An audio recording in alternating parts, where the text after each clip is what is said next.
Jeshi la ulinzi la Israel IDF limesema limefanikiwa kuangusha ndege isiyo na rubani iliyorushwa kutoka Yemen karibu na eneo la Eilat kusini mwa nchi hiyo. Katika taarifa fupi iliyotolewa Jumapili jioni, jeshi hilo limeeleza kuwa ving'ora vya tahadhari za anga viliwashwa katika eneo la Eilat kufuatia hofu ya vipande vya droni vilivyodaiwa kuanguka baada ya kuipiga angani.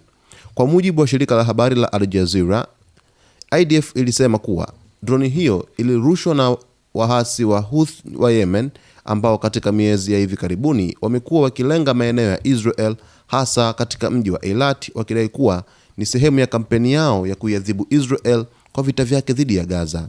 Taarifa hiyo ya jeshi iliongeza kuwa ndege yetu ya kivita ilitambua ndege isiyo na rubani kutoka upande wa Yemen na kuiangusha kabla haijafika kwenye anga ya Eilat.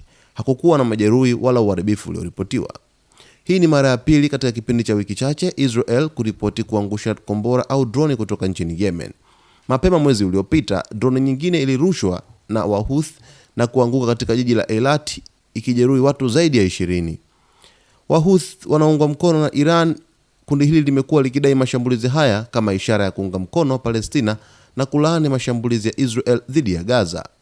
Wachambuzi wa usalama wanasema mashambulizi haya yanaonyesha jinsi mgogoro wa Gaza unavyopanuka kimataifa, huku Yemen, Lebanon, Iraq na Syria zikihusishwa kwa njia tofauti katika mvutano unaoendelea Mashariki ya Kati.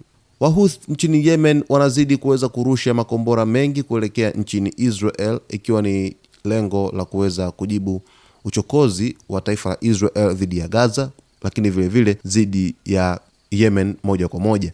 Na hii yote inatokana na mvutano mkubwa hivi sasa unaendelea katika Mashariki ya Kati, huko hofu kubwa ikiwa ni vita vinaweza vikahamia nchini Yemen kufuatia jitihada za kuweza kusitisha kwa mapigano katika ukanda wa Gaza zikiendelea, na hofu kubwa inaweza kuhamia nchini Yemen ambapo Israel inaweza ikaingia moja kwa moja vitani na Wahouthi kutokana na mashambulizi ambayo wamekuwa wakiyafanya.